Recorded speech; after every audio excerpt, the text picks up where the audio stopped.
Продолжува пинг-понг судската игра помеѓу управниот и висшиот управен суд за случајот со рудникот Иловица.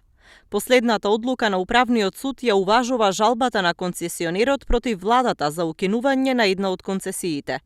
За неа претходно висшиот управен суд реши да се врати на повторно одлучување.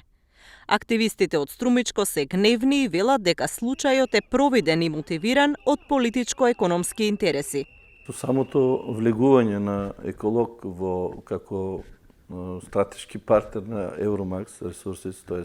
нивни акционер со 25% условно, имајќи во обзир поврзаноста негова со владеачката партија ДУИ и нивните корелации со Висшиот управен суд, сега и Управниот суд, ние уште на почеткот предупредивме за можниот развој на настани и направивме такво сценарио кое се обелоденува. Ристоманов ги повикува политичките субјекти во државата да се разбудат, бидејќи рудникот е тема на која жителите нема да замолчат, ниту ќе се помират, па ги потсети дека доаѓаат избори.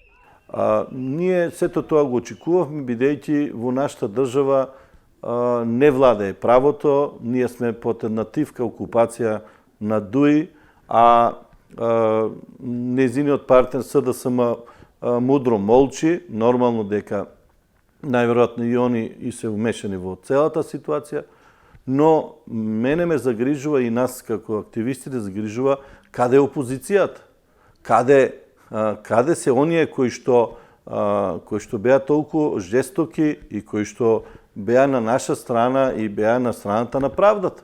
Битката против отворање на рудник во Струмичко трае цели 5 години.